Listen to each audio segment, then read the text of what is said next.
Ja të kemi sërish së bashku dhe si që edhe ju thash që në fillim të emisionit, jam këtu së bashku me profesorin Mustafa Ibrahimi për të na treguar më tepër për atë se sipas tij sa e flasim ne drejt gjuhën standarde shqipe. Duke këtë temë po ashtu e kemi zgjedhur, duke marrë parasysh dhe se pikërisht në 21 shkurt ka qenë dhe dita botërore e gjuhëve andare. Faleminderit edhe një herë që jeni pjesë e emisionit tonë sot në këtë periudhë kaq të ngarkuar për të folur për këtë temë. Edhe një herë faleminderit për ftesën. Mos u mbesim borç shikuesve, llokumi ishte shumë i shijshmesh. Mund të vazhdojsh edhe tjera të sjellish. Para se të fillojmë me këtë problematikë që është pak komplekse, sa e përdorim gjuhën shqipe. T'ju pyes fillimisht. Pse e quani problematika? Mendoni se ka shumë njerëz që e kanë këtë mangësi, le ta themi, këtë të folurit dhe të shkruarit të drejtë të gjuhës standarde shqipe? Pse e quajmë problematike? Sepse gjuha shqipe së pari, standarde, është artificiale. Pra është një gjuhë e cila krijohet për të komunikuar në nivel institucional, për të komunikuar pa marrë parasysh nga cila krahin vjen, nga cili dialekt, apo në cilën vend jeton. Pra ne duhet të kemi një gjuhë të përbashkët. Dhe ai është një proces shumë i gjatë për të krijuar pra një gjuhë standarde. E tash, për ta krahasuar, po do kthehemi pastaj në atë që diskutuam, gjuhën mund ta marrësh njësoj si kopshtin. Ti mund të mbjellësh lule, apo? Por ato lule duhet t'i kultivosh, duhet t'i mirëmbash, t'i ujisish. Dhe gjuha pikërisht këtë gjë e kërkon. Nuk e ujite, nuk u kujdese për atë, lulet thahen. Pra, prandaj thash problematik, sepse ne nuk kujdesemi, nuk pikërisht ne diskutuam pak para dhe the se ndonjëherë nuk i dyshimt, a duhet shkronjë të madhe, a duhet në thonjza, a duhet kjo apo ajo, ato janë rregulla drejtshkrimore të cilët jo të gjithë i kanë lexuar dhe jo të gjithë din t'i zbatojnë në praktikë. Tani të kthehemi tek pyetja e parë, unë këtu duhet të tregoj edhe një anekdot lidhur me gjuhët amtare, se sa është e rëndësishme kjo. Dikund në para disa vjet ishte një meksikan i cili u interesua ta mësoj gjuhën shqipe. Edhe mu pak më habiti sepse ai ishte student në Kroaci. Dikund 2 vjet kemi punuar edhe e mësoj, aq sa e mësoj gjuhën shqipe, po ishte një moment shumë interesant. Tha, ju shqiptarët duhet të krenoheni sepse keni gjuhë amtare. Ne tha, nuk kemi, meksikanët. Ne kemi gjuhën e kolonistit, pra gjuhën spanjole. Dhe ne atë nuk mund ta themi gjuhë amtare, sepse nëna vërtet më mëson, por nuk është ajo burimore. Dhe ne shqiptarët, pra, kjo është edhe një motivim, edhe një nxitje plus, të mendojmë se me 1000 vjet ka mbijetuar një gjuhë e cila mund të themi është jo më e vjetra në Ballkan, por edhe më gjerë, dhe ne atë duhet ta përcjellim, ta kultivojmë, ta ruajmë, sepse gjuha zakonisht është një zinxhir, një hallk midis një brezi para nesh, ajo që jemi ne që zbatojmë atë në sipas rregullave të drejtshkrimit dhe atë që ne duhet të përcjellim brezit tjetër. Dhe këtë rol e luajnë institucionet e caktuara, duke filluar nga shkolla, pra çdo mësues e ka për detyrë që këtë gjuhë të cilën ne e kemi krijuar në bazë të një procesi 10 fazash, shumë i komplikuar, dhe kemi arritur deri këtu, dhe ne tash duhet atë ta zbatojmë në institucionet, shkollat, sidomos mediat e kanë rolin kryesor, sepse ju në të njëjtën moment, në këtë moment, kjo fjalë përcjellet kudo, mendoj se është media më e fortë në zbatimin e gjuhës standarde për dallim nga shkolla ku mund të jenë 20 nxënës apo janë 30 e kështu me radhë. Pra, këto janë edhe faktorët tjerë, janë shkresat e ndryshme, janë institucionet, administrata e kështu me radhë, dhe kjo është një punë komplekse dhe problematike paraqitet tek individi. Pra, jo çdo kush është i përgatitur në aspektin, të themi, intelektual, ose në vetdijen e tij kombëtare sa duhet ta përdor gjuhën standarde, sa ai investon në atë, sepse është investim. Për fillimit ti, nga klasa e parë, deri në fakultet, ti investon në vetvete. Ne këtë në sociolingvistik e quajmë ideolekt. Pra, ideolekti është është komplet pasqyra e një personaliteti ku hyn kultura e tij, zotrimi i gjuhës standarde, edhe zotrimi një gjuhë të huaj, pastaj profesionalizmi, sa ti e njeh atë fushë e kështu me radhë, dhe ti krijon një personalitet me vetdije, me kulturë të lartë, me dëshirë ndaj gjuhës, pra ka njeri që nuk pajtohet të bëjë edhe një gabim. Po ka njerëz të cilët nuk u intereson se në cilën formë do të diskutojnë apo do të komunikojnë. Por ka edhe njerëz të cilët e përzihen në gjuhën shqipe, qoftë ajo standarde, qoftë në dialekt, edhe me gjuhët e tjera. Besoj se u ka rastisur dhe ju që ta dëgjoni nga breza të ndryshëm tashmë, sepse nuk janë vetëm të rinj që e bëjnë këtë gjë, dhe besoj se mund ta quajmë dhe si fenomen. Sa jeni dakord ju me këtë dhe a mendoni se kjo është dhe e ardhmja, është ajo çfarë po ndodh, është bashkëkohorja dhe është diçka e paevitueshme? Kështu tash, si sociolinguist, jam i detyruar t'i shpjegojmë disa gjëra, sepse njerëzit mendojnë se nëse themi të flasësh në gjuhën standarde, automatikisht do të thotë se ti duhet ta mohosh dialektin ose ti mohosh sociolektet. Do të thonë, sociolingvistika krijon një, si të them, një strukturë katërshtresore, të cilën duhet ta ballafaqohemi ne në jetën e përditshme. Dhe secili prej nesh duhet të jetë i aftë t'i zotroj këto forma. Do shkojmë me radhë.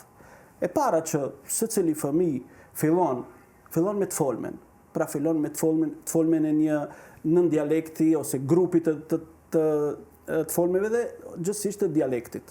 Dhe ti vazhdon të shkollohesh deri në klasën e parë, ti faktikisht nuk ke njohuri sa duhet të gjuhës standarde.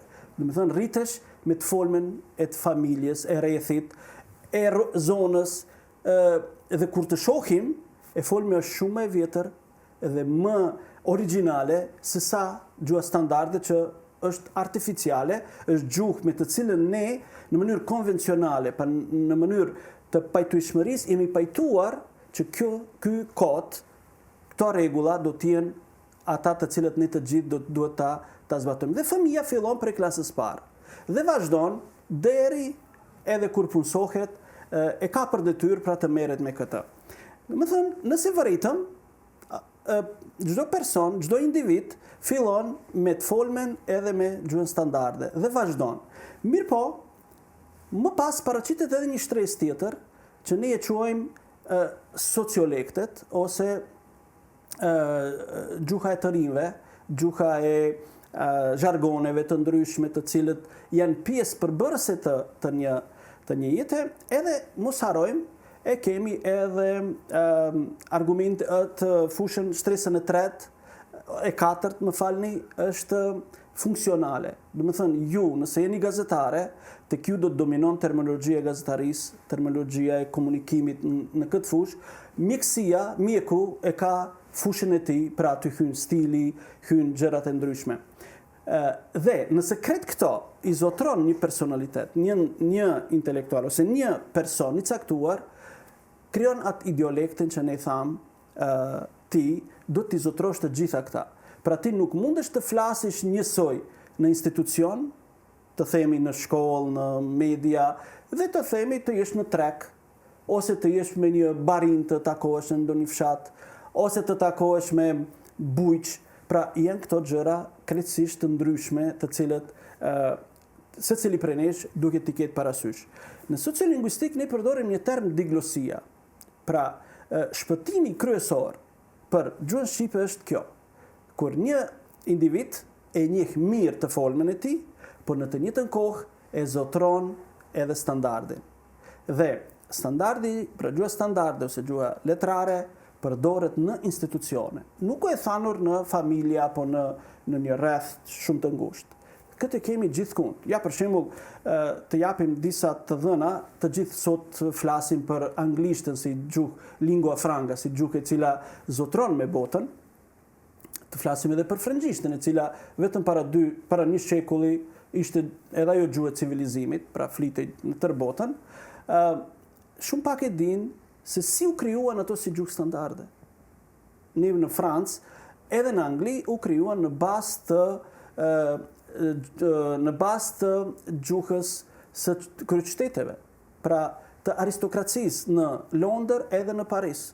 Sot e kësaj dite ti në Francë ke krahina të cilët nuk e zotrojnë gjuhën standarde franceze. Pra ka pas shumë anekdota në të cilët nuk kanë mund të kuptohen. Këto problemi janë gjithkund. Ky është i pari problem. I dyti, ne duhet të jemi të vetëdijshëm se duke jetuar në këtë kohë të globalizimit, koha e zhvillimit teknologjik, koha e rrjeteve sociale, është fakt se gjuhët në një farë lloj mënyre dhe janë të rrezikuar me anë të, si të them, vërshimeve të fjalëve të huaja. Por, këtu nuk qëndron kush e din sa problemi, sepse unë bëj ndonjëherë krahasim mes strukturës gjuhësore, pra konstruksionit sintaksor, edhe leksikut. Leksiku unë e marr si fasadë.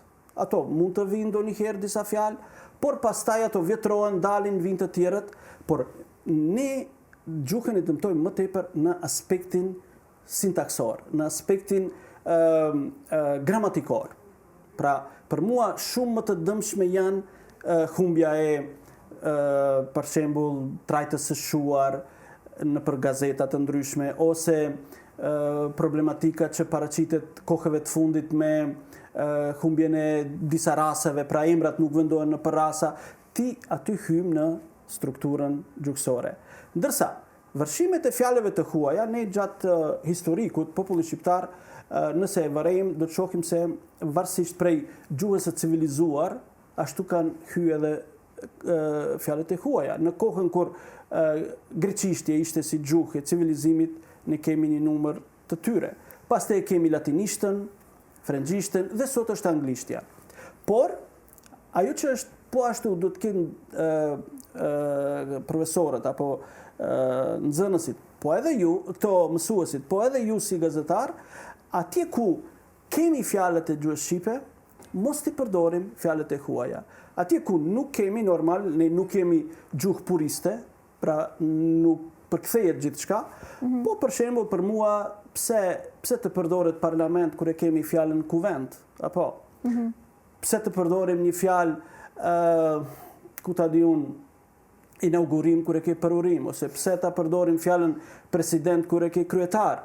Pra këtu duhet brezave të rinj të përcjellim fjalët shumë të pastra të gjuhës shqipe, që me vetdije apo pa vetdije politikanët, gazetarët, po edhe disa intelektualë të caktuar e bëjnë këtë formë të komunikimit. Do doja që të ndalesha pak te kjo pikë e fundit për ta përmbyllur bisedën tonë. Përmendet që në fillim se gjuha standarde zakonisht, kryesisht shkruhet dhe përdoret sidomos në atë gjuhën institucionale, pra nëpër institucione. Sa mendoni se në vendin tonë flitet dhe shkruhet sakt gjuha standarde shqipe në institucionet e vendit?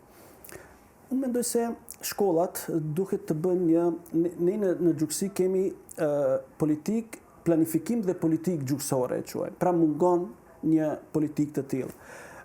Dhe ne mendojmë se duhet të bëhet një mikro dhe makro politik se si duhet të punohet. Është fakt se jo nga të gjitha zonat nxënësit apo studentët vinë me njohuri të lartë të standardit. Këtu duhet të intervenohet tek arsimtarët, tek mësuesit, nuk është në nivel. Pra unë shoh edhe studentët kur shprehen, kur shkruajnë, ka shumë gabime, por kjo është si rezultat i asaj që nga klasa e parë mbillen rregullat e drejtshkrimit dhe vazhdohet pastaj më tutje. Por ne kemi edhe mjete ndihmëse. Për shembull, e ke drejtshkrimorin, dikund ku nuk di mund të përdoret drejtshkrimori. Sot në rrjetet sociale i ke fjalorët. E ke edhe drejtshkrimin e gjuhës shqipe në formë. Në verzionin online, po, online në formën e digitale. Gjithnjë unë them, do të kesh dashuri ndaj gjuhës.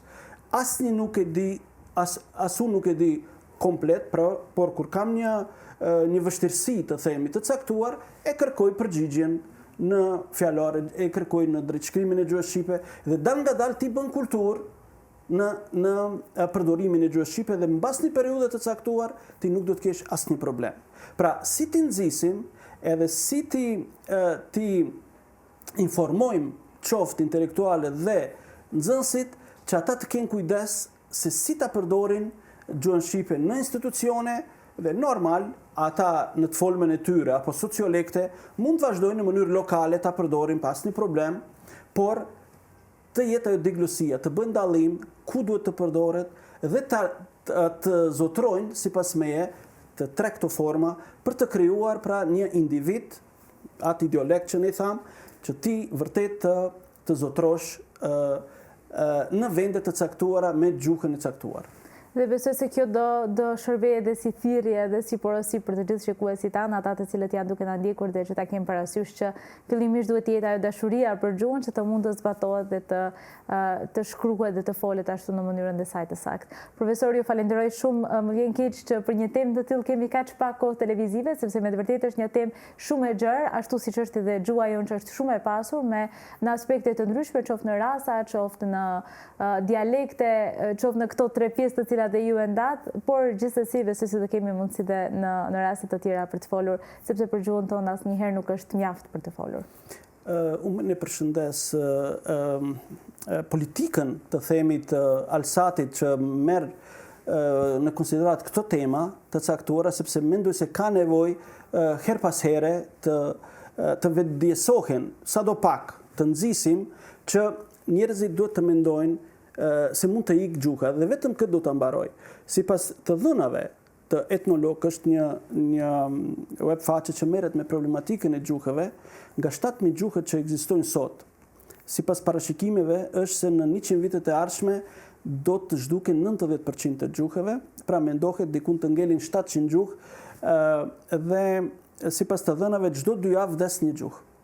Normal, to janë ato më të voglat në vendet afrikane ande këndej, por është seriozisht, duhet të mendohet seriozisht me një politikë dhe me një planifikim të caktuar gjuhësor për të mbrojtur standardi, po edhe dialektet, sepse ata janë sipas meje brumi i asaj që ne e krijojmë bukën më pas, gjithsesi e krijojmë standardin. Dhe është me të vërtetë ajo veçantia e gjuhës tonë. Profesor, unë ju falenderoj që ishit pjesë e emisionit tonë sot për të folur për këtë temë të cilën sapo e biseduam. Faleminderit.